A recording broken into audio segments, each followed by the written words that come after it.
학폭위 개최를 취소하는 건 어떻게 하는 건가요? 학폭위를 아예 열어달라고 했다가 되돌리고 싶다라는 거지 않습니까? 저도 경험상 보면은 학교폭력대책심의위원회가 취소되는 경우는 손에 꼽는 것 같아요. 기본적으로 학교폭력을 신고를 하잖아요. 내가 이러이러한 피해를 당했으니 학교폭력으로 신고하겠습니다 라고 했을 때, 그럼 학교에서는 이거를 접수를 하게 되면은 그 해당 교육지원청 쪽으로 통보를 하게 됩니다.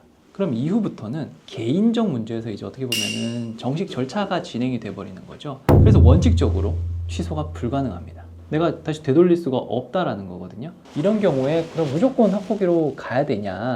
그거는 아닙니다. 취소가 안 된다고 하더라도 몇 가지 이제 유형으로서 취소와 유사한 효과를 가질 수는 있어요. 첫 번째로 말할 수 있는 게 학폭위를 철회하고 싶다라는 뜻을 밝히면서 그 전제로 되는 게 학교장 자체 종결을 하겠다 라는 의사를 밝히는 거예요.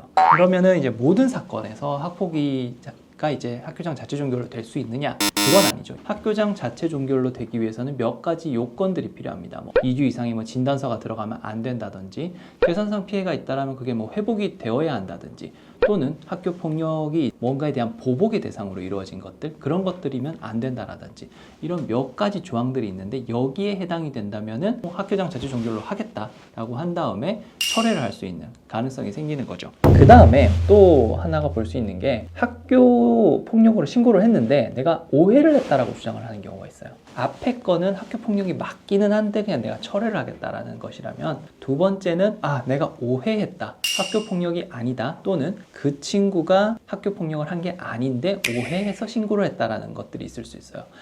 그때는 취소 철회가 가능합니다. 그런데 이것도 일방적 의사로 바로 되는 건 아니고요.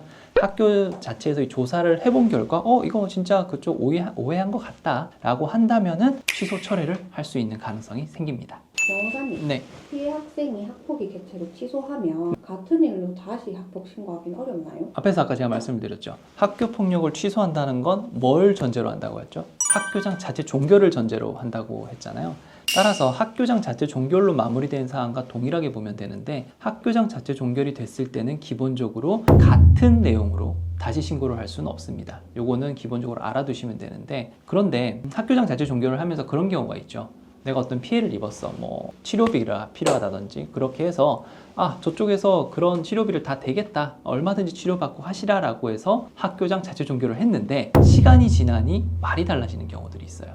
무슨 치료비가 그렇게 많이 드냐, 아직도 치료를 받고 있냐, 이러면서 피해가 회복이 안 되는 경우들이 있죠. 그렇게 되는 경우에는 학교장 자체 종결의 전제가 지금 틀어져 버린 것들이기 때문에 다시 신고를 할 수가 있습니다.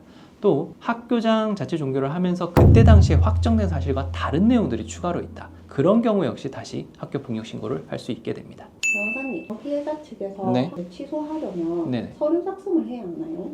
기본적으로 그런 의사를 밝히잖아요. 그럼 그렇게 종결을 하겠다라고 되면은 학교 측에서 어떤 서류를 하나 줍니다. 그게 서류 이름이 학교폭력대책심의위원회 개최요구 취소요청서라는 게 있어요. 거기에 이런 인적사항 쓰시고, 그 안에 이런 사유로 인해서 학폭위 개최를 취소를 요구한다, 신청합니다, 그렇게 해서 서명을 하고 보호자도 서명을 하고 학교에 제출을 하게 되면 이제 마무리가 되는, 그렇게 알고 계시면 될 것 같아요. 피해 학생 측에서 네. 개최를 취소한 사례가 있을까요? 제가 처음에 말씀드렸죠. 저도 몇 번 겪어보지는 못했다. 최근에 있었던 일을 하나 말씀드리면은, 그거는 여학생과 사귀던 사이였던 것 같아요. 우리는 사귀었다, 저쪽은 사귀지 않았다, 이런 주장을 하는 건데, 그쪽에서 두 가지를 같이 걸었어요. 학교 폭력도 걸고 형사 고소도 같이 했어요. 추행 혐의로. 나는 원하지 않았는데 그렇게 신체 접촉을 했다, 이런 것으로 이제 신고를 했는데, 수사 절차가 먼저 진행이 됐어요. 수사기관 조사를 받고, 그때도 저도 이제 같이 동석을 함으로써 그때 당시 소명을 잘해서 결과적으로 무혐의 처분이 나버렸습니다. 이게 강제로 뭔가를 이렇게 한 게 아니고 동의하에 했던 것들이고 이런 것들이기 때문에 형사처벌할 수 없다라는 무혐의 처분이 나오니까, 학폭위가 이렇게 열린다고 어느 일정이 지정이 돼 있었는데, 그 결과를 받으니까 이제 저쪽 피해 학생 측에서 학폭위를 취소해달라, 오해한 거다, 오인한 거다, 이런 식으로 해서, 그렇게 해서 학폭위까지 가지 않고 조기에 종결된 사례가 있긴 합니다. 그래서 오늘은 학교폭력 그동안 신고를 어떻게 하냐, 이런 식의 내용을 좀 말씀을 드렸는데, 오늘 PD님 말씀하신 대로 학교폭력 신고를 해서 이제 절차가 시작이 되었을 때 그것을 어떻게 되돌릴 수 있냐, 이거는 이제 피해 학생 쪽 입장이겠죠. 그리고 가해 학생 쪽 입장에서도 학폭위까지 반드시 가야 하냐, 피해 학생과 어떻게 협조를 얻는다면 취소를 하거나 철회할 수 있지 않느냐, 이 부분에 대한 좀 말씀을 드렸어요. 기본적으로 신고는 내 자의적으로 할 수 있겠지만 철회는 어느 정도 요건들이 다 필요합니다. 그래서 이런 부분들에 있어서는 뭐 교육지원청 쪽에 상담을 하셔도 되고요. 아니면 뭐 저와 같은 전문가에게 물어보시고 이걸 어떻게 처리를 하면 좋을지 그런 부분들에 대해서 충분히 조언을 들으시고 결정을 하시기 바랍니다. 이상 이원우 변호사였습니다.